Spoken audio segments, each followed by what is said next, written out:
Ce qui fait la richesse du patrimoine marocain jusqu'à aujourd'hui, c'est la superposition d'une culture rurale plusieurs fois millénaire et d'une culture citadine riche de 15 siècles. La poterie est le domaine où chacun peut constater cette double veine créatrice. Si la poterie est née en Mésopotamie par les premiers agriculteurs pour protéger leurs récoltes, il y a plus de 8000 ans, son procédé est arrivé au Maroc 2 ou 3000 ans après. La poterie rurale du Rif est celle qui s'enracine le plus dans ce début lointain. Elle est fabriquée exclusivement par les femmes à domicile, à la différence de toute autre poterie marocaine. La potière rifaine n'utilise pas de tour, c'est uniquement avec ses mains qu'elle donne forme à des objets utiles, simples et d'une rare beauté. Elle n'utilise en général qu'un four rudimentaire pour la cuisson, au plus près des techniques des premiers potiers. Sur des formes austères, la potière ajoute une décoration primitive d'une grâce exceptionnelle. Les motifs ressemblent aux premiers symboles créés après que les images des animaux de la préhistoire ont disparu.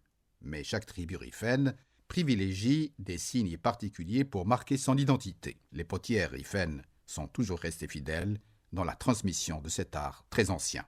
Une autre poterie rurale remarquable est celle du sud de l'Atlas. Les potiers de cette région utilisent un tour manuel et travaillent dans des ateliers. Si les cruches et les jarres sont les plus fabriquées, leurs formes et leurs ornements changent d'un lieu à un autre. Les motifs de décoration sont peints ou incisés dans l'argile et le tourisme prospère dans cette région a donné un nouveau souffle à cette poterie rurale. Dans les villes historiques, la poterie est d'un autre genre.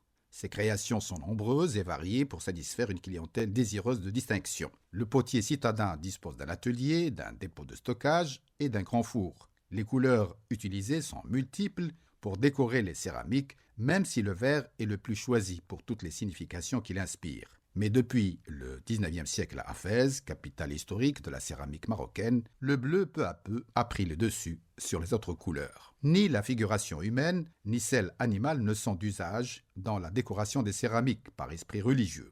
Les motifs géométriques ou floraux d'une grande délicatesse sont déployés sur la quasi-totalité des surfaces. Tous les objets en céramique sont à la fois utilitaires, ornementaux et signes de distinction. Il y a les tabsil, les roraf, les rotars, les mkhfiya, les zlaïf, les khabia, les mekhra, les motreb, etc. Les spécialistes de la céramique marocaine ont relevé 3 moments décoratifs. D'abord, des motifs inspirés par la nature, tels le noyau, l'amande, l'œillet, la rose, les écailles, les plumes, etc.